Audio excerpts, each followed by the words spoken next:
You okay? What do you think about Montreal? Montreal is one of my favorites. And I vowed to come back.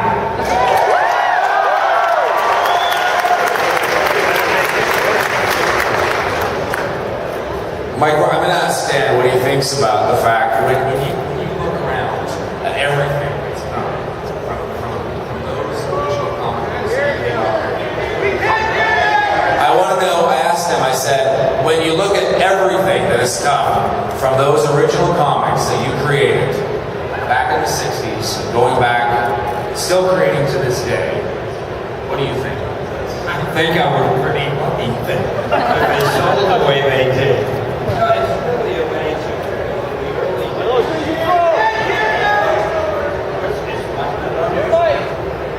Can you hear me? Well, that's your tough luck. Why isn't that one working? I don't know. Well, it is now. It's working for you, but it didn't work for me. Must be an inside I job. want to investigate this. Anyway, in the early days, that these books would sell so that we would keep our job and be able to pay the rent. We never dreamed that these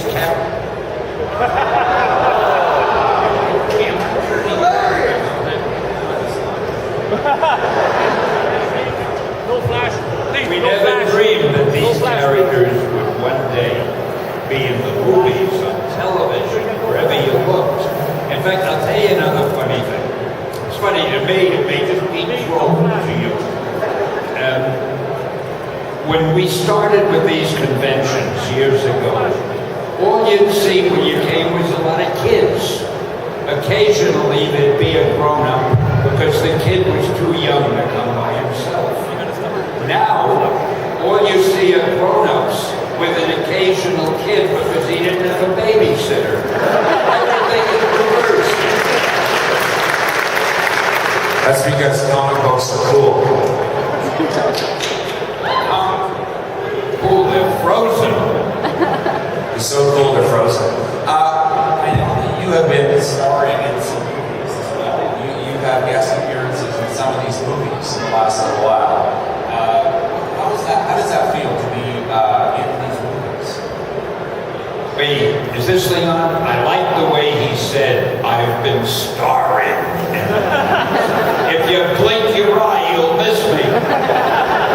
But it's a lot of fun. I get to meet everybody and I get on the set and I get my own little dressing room, my own little trailer, and everybody makes a fuss. And I'll bet Brad Pitt is so jealous.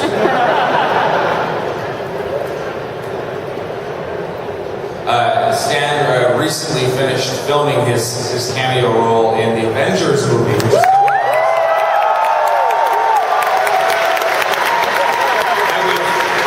I was afraid you mentioned that, Todd, because I'm not allowed to say what my role is, but I can tell you one thing. It's the first one I've done where I'm not wearing my glasses.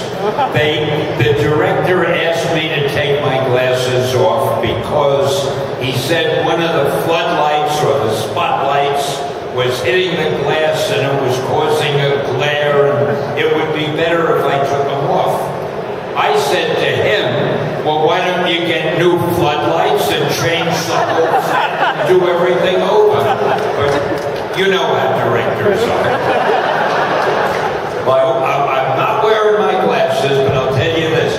It is one of the funniest ones I've done. It's about as funny as the one that I did in the new Spider-Man movie, which hasn't opened yet. But Spider-Man and the Avengers, remember when you see them, I told you they're going to get very big laughs when you see me.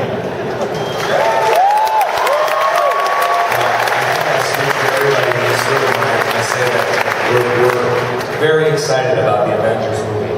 We can't wait for it to come out. Well, you should be. You created it.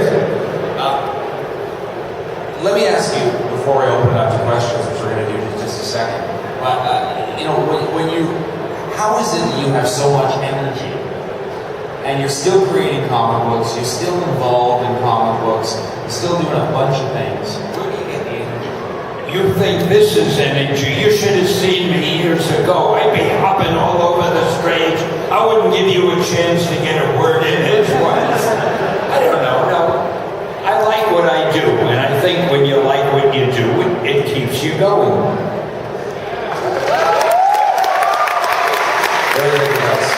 And when you come to a convention and you meet people as wonderful as these people are, that sort of feeds your energy too, because you feel you're with friends, you know, and you just want to have a good time with them, which I do.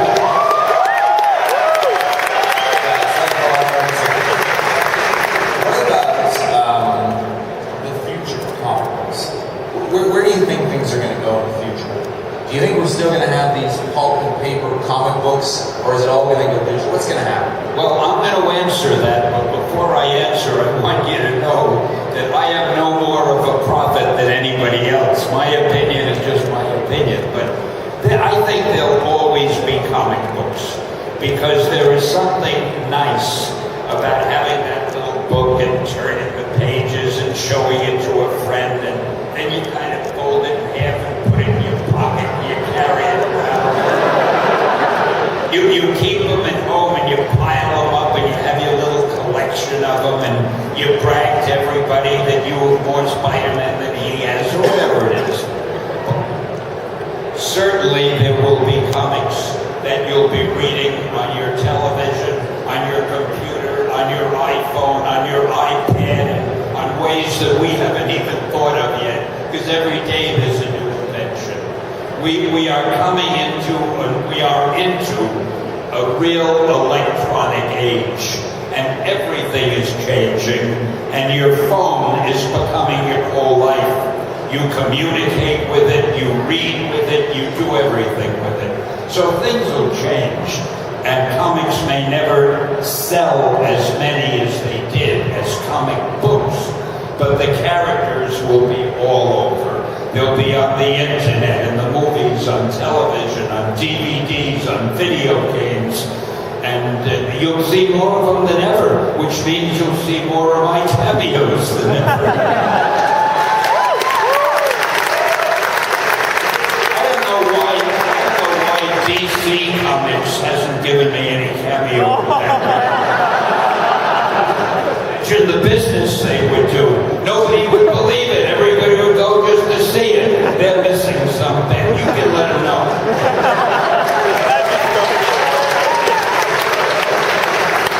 Out of all the comic books you've done, the series, the characters you've created that are so close to you, in your heart, you know, Fantastic Four, Avengers, Spider-Man, list goes on. What's your favorite one?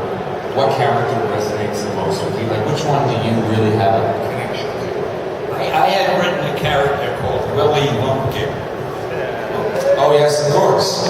Willie Lumpkin, the Fantastic Four character, yes. Now, seriously, though, I really love them all. My favorite was always the one I was writing at that particular time. But if I have to pick an all-time favorite, I guess it would have to be Spider-Man.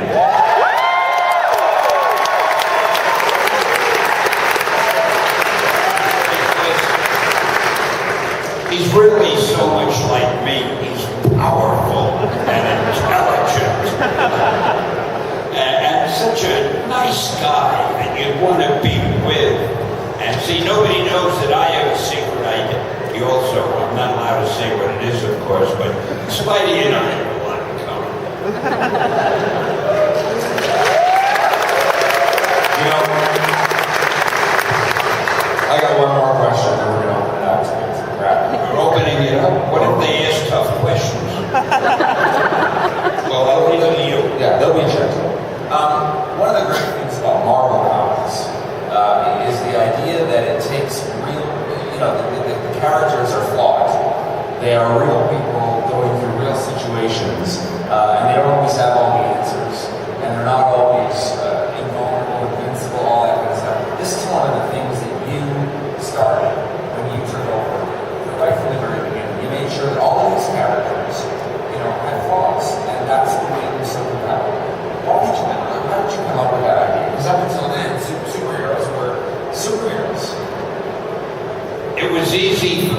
to write about flaws, because I know you wouldn't believe this, but I too have flaws.